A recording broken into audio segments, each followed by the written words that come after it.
G'day and welcome to the Aussie Pastor Live. G'day, Harold. Hi there. It's great to be with you. Now, you've been away up north, in fact, way up north, is that correct? Way up north in Cairns, and it was hot and sticky, and you really just, it was hot. Was it really hot, was it? Tell us about the air conditioning. There was air conditioning we needed to, yes. Yeah, you're up there with family. And Harold told me yesterday the air conditioning wasn't working. Oh, okay. That's a very tragic situation. When we've been on the road, we've been known to change hotels because of that, Harold. We don't like that.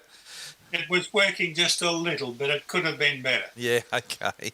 Look, earlier this week, late last week actually, Russia invaded Ukraine.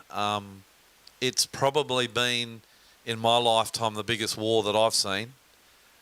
Seems to be perhaps going a bit longer than a lot of us thought, as Russia's getting bogged down against a very determined Ukrainian army and people, in fact, surprisingly determined people. And I just thought, there are two guys I think of when I think of Russia and Ukraine living here in Australia. There's John Carter and then there's you, Harold Harker. You are comrades in arms, can I say it like that? You work together, you and John Carter, have done for many years. You have a background in both Russia and Ukraine. Can you just tell us briefly about that background? Well, it was in 1992. John Carter invited me to go and prepare for a big program in Russia, in old Gorky, and I was there for 3 weeks on my own, just with an interpreter. In those days, you had to take everything with you. You could buy practically nothing in the shops. You queued for a loaf of bread if you were lucky, and so we took everything: powdered milk and wheat bix and you name it. But the last time, I have everything there. So that was the beginning of you going to Russia and Ukraine for a number of great big outreach programs that you did with John Carter. Is that correct? Yes, and I even did started one over a weekend and then went back for a longer time twice and ran programs myself. Okay, so how many times have you been to Russia and Ukraine? I've been to Russia about 12 times. And I've been to Ukraine about 6 or so. I started off in Russia, and John Carter asked me to manage many of his programs over there. I didn't do every one, but I've done a lot of them, and I've come to love the Russian people and the Ukrainian people. Tell us about the Russians. How did you find them? I found them very welcoming. In fact, I remember the first time I was there, the leader of the church there said, "Look, we're going to this town of Cheboksary. We're going to run a mission." And I said, "That's great." He said, "Would you like to come?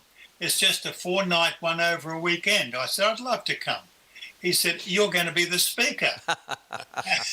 And I said, "I didn't bring anything." He said, "You've got a Bible and you've got a mouth. You're the speaker." And we ran a program, and let me tell you, the Russians were so eager to hear about the Bible. As soon as the door opened, they raced in and filled the hall from the front seat to the back and standing room. And we started a church in Cheboksary as a result. In fact, you and John Carter ran outreach programs there that attracted thousands and thousands of people. Am I correct? That's correct. When John ran in Russia, they even tried to break the doors down because the place was full and they couldn't get in. And when he was in Kiev, they even stopped the trains because the place was just packed. Now, tell me about the Ukrainians. Are they, and we're Aussies, so we're a long way away from all of this. Are the Ukrainians and the Russians the same people, or are they actually different tribes?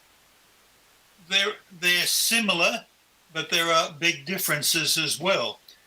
They have a similar language, but there are a number of letters in the Ukrainian language that are not in the Russian, and vice versa. When the Ukrainians speak, it's a little softer sound than the Russian speaking, but the Ukrainians are noted to just get to the really and be, anxious to put their view first. Actually, I was interested. You're talking about the subtle differences in language. One of the ways the Ukrainians are telling the difference between them and Russians is they'll ask them to say a certain word. I think it's the word for bread, and the Russians can't pronounce it the same way as the Ukrainians are. So then the Ukrainians can tell if they're Russian agents or soldiers in there. When you were there, did you notice any tensions between the two people? Well, you have to think of the history. Ukraine has been invaded by Russia time after time in the past. And so it's become an enemy. And yet when Russia was in control, they all spoke Russian. And so they speak Russian and Ukrainian in Ukraine. But there is that a little animosity. Why does this people from Russia keep coming in invading our country? And the Ukrainians have a lot. This is our country. Let me give you one big example. Yeah. Back in about 1932-33, Stalin was introducing the 5-year plan for collectivization of all the farms. And there was a famine right through Russia. Ukraine and Russia are some of the biggest wheat producers in the world. Yeah, correct. And when this famine was there, Russia made the Ukrainians send their wheat back to Russia while the Ukrainians were starving. Now, they were starving in Russia too. Yeah. But how would you be when you've grown it and then you see it all disappear? That leaves an angst there in those people who say, this is our country. And I can understand their resistance, and I don't think that Putin and his soldiers expected the resistance from the Ukrainians this time. The ferocity of the resistance. Yeah. Did it, having visited both countries and know both peoples well and love both peoples, Yep. did the resistance and the ferocity of the Ukrainian resistance, has that surprised you, or is it something that you kind of expected before this blew up if it were to go ahead? Well, we all thought with the Russia amassing so many tanks, helicopters and people, soldiers, all the way around the country on three sides, we would have thought they would have walked over, but the Ukrainians stood their ground, and the last I heard, they really haven't taken any major city completely yet. It actually is a bit worrying because you see that with Europe, the United States, we see even now Australia rushing arms into the Ukrainians. This could go for some time yet. It may not be the walkover that the Russians might have hoped for. That's true. But the people there are great people in both countries, the people themselves. I'm not talking about the leaders. And I saw in the paper this morning, they said Putin might be starting to go senile. But they said he's doing the craziest things, but the people are lovely people. Let me tell you one story. I heard from, I think it was the church in Lviv, in the west of Ukraine. The Russian soldiers, they ran out of petrol, and they didn't know where to go, and they were hungry, asking for food, and some of our members were giving them food because they needed it. That's the love of Jesus that touches hearts. Yeah, it does. It does. And you hope and pray that the Christian church in Russia and Ukraine stand together through this. In fact, it warms my heart when you see that there are thousands and thousands of Russians protesting in the streets against this war. So for the press to depict it as a Russia versus Ukraine thing is not completely how it is, because there are a lot of Russians who do feel a genuine brotherhood to the Ukrainians and back at them, you know. That's for sure.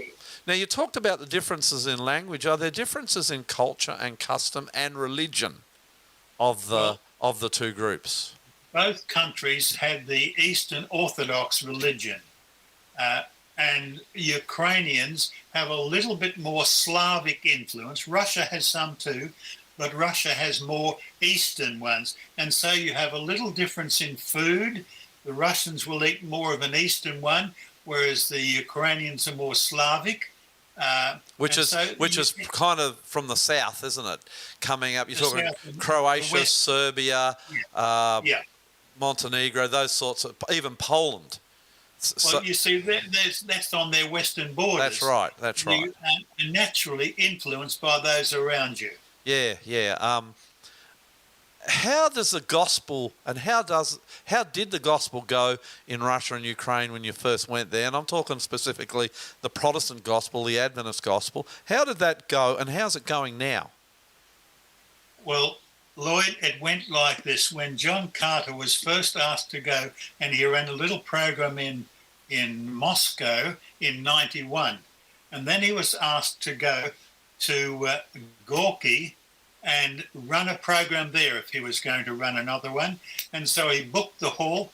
Did you know that after the program, when people were trying to push the doors down to get in, so many wanted to be baptized, he baptized a couple of thousand there, and the Russian army even took their semi-trailers down for a platform and erected the tents for the people to change for their baptism. Let me tell you another one about Ukraine. The Eastern Orthodox Church didn't like John Carter coming to Ukraine, and he was going to run a big program in Kiev. Which is, right now, is that major city under attack? It is. Yeah. And in that place, the Archbishop said, he'll do this over my dead body. And a week later, he's dead. And he was buried under the footpath. He was, because they wouldn't let him bury him in the church, so they dug up the footpath and buried him there. But the gospel has come through with, and I have seen the thousands upon thousands of people who were communists, who became Christians, who love the Lord and are waiting for his return. I just hope and pray for my brothers and sisters in both Ukraine and Russia. Yeah, there are about 45,000 Adventists in Russia and maybe about 55,000 in Ukraine, talking about the church I belong to now that you belong to, Harold. Would it be fair to say that a lot of them are there because of the ministry of both John Carter and yourself? Would that be a fair comment? I wouldn't say all of them by a long way, but John Carter has certainly, he's been 49 times to Russia and Ukraine. Yeah. And run many programs and gone back to visit them. I went back in the middle of winter once to visit with them. And but there are others. We had, when I was in leadership here, we had 5 conferences send local Adventists over there to run programs. And Americans have run programs too. So there have been a lot of programs run, not just John Carter, although he made probably Gorky become the Adventist center of Russia. And Kiev, the baptism was the biggest one since Christianity ever came to Ukraine. That's incredible. My dad went there, and I think he went there as a result of John Carter. That's right. He talked about the hall being so full they couldn't fit them in, and the KGB had to turn up to help control the crowds. And the KGB were actually in the program, watching the program, and some of them gave their hearts to Jesus. So amazing. Those days, I guess it was, the 80s and 90s? The 90s, and John went there first in 91, so it was the 90s and just after the 2000. They were heady days for the gospel in Ukraine and Russia, weren't they? And let me tell you why it has changed a little. Yep. In those days, you couldn't get anything in the shops. I asked for some flat black paint for our blackboards. They said, through the interpreter, what do you mean flat paint? You run over it with your car. And they said, I said, take me to the paint shop. They said, we didn't have a paint shop. And they had 3 tins in it like a little store, and that was their whole paint. And it was black and white. That was all. So that's all changed, though, hasn't it? And now it's completely changed. And when people have got used to everything, then that has taken away the love of to get to know Jesus. So they've become more secular and westernised like us. Secularisation has taken place. Do you expect the war to change the church? Will there be tensions between the Russian and the Ukrainian church? Or do you think, there's an honest question, or do you think the blood of Christ is enough? Well, I think the blood of Christ will keep the church together, but how it will depend on the country's relationships. I understand there's going to be peace talks on the Belarus border, But what happens, I hope peace comes. I'm praying for peace. We know that 100,000 or more have already fled Ukraine, and they expect it to go to the millions. And obviously, many church members will have left too. But it's mainly the women and children who are fleeing. The men have been told to stay there and fight. Actually, it's amazing how universally the men are staying there and fighting, and not just that. They're flooding into the country. Ukrainians are coming back from all around the world to fight. I read a story this morning about a guy who worked for a Russian billionaire in Germany. Did you pick that up? And he was the engineer of the boat, and he sank it over there in Majorca. And when he sank the boat, he was arrested, and he said, "Well, this Russian oligarch, I think that's how you say it, however, he's making weapons to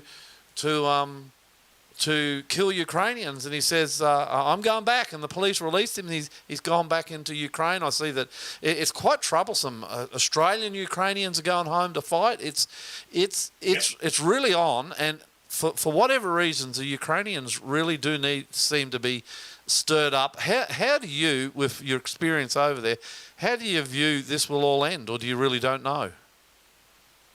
I really don't know, but I know there is only one answer. Jesus is the King of Peace. And the only real peace will come when people accept Jesus and follow his rules. And I would pray for peace. I pray for our church members. I pray for the countries. But war is always horrible. It's never good, and it never has a good result. You know what? I'm one of these guys who often wakes up at night, Harold, and I'll be awake for half an hour or more, you know. And I pray for a few things. I pray for my dad, who's not too well. I pray for my church at New Hope. Pray for Hunty and our ministry here. I've been praying also for Russia and Ukraine. I think there are many beautiful people in both countries. And you're right. What we're seeing is an unfolding end-time tragedy. And the sad thing is I think we might see more of it before Jesus comes. Last question. What is your message to us Aussies, all Australians who are watching on as this brutal war is fought? While we're so far away, but we should still be praying for peace and working for it. There is no place for people to fight people. And I think that we should be praying as Aussies, helping naturally we go to help the ones who are besieged. The Ukrainians probably have more of our thoughts now and our prayers than the Russians do. But let's be friends to all people that pray for peace. Actually, Hunty and I were talking earlier this morning. The Russians are copping it, though, with sanctions, people losing their life savings. Interest rates. Even the Swiss bank have frozen their funds now. Yeah, interest rates have gone up 20% overnight. They're banks are being run struggling to buy food. Everyone's running the banks and trying to get cash. There's chaos in Russia, and I think not only do the Ukrainians who are in war need our prayers, I think we need to pray for the Russians too. Yep. Amen. Yeah, well, thank you, Harold, and appreciate that very much. We'll probably have you back in the next week or two in your regular slot talking to us about the Reformation and great heroes of old, but perhaps we might get an update from you now and again on how things, even as this war settles down, and all wars do end. They do come to an end. Once things once things settle down, we might talk to you more about what's going on over there, because I know that both you and John Carter have an inside link to both those countries. Thank you, Pastor. Thanks for joining the Aussie Pastor. If you enjoyed today's program and would like to find out more about Jesus, our ministry, or ways to support us, go to findjesus.tv.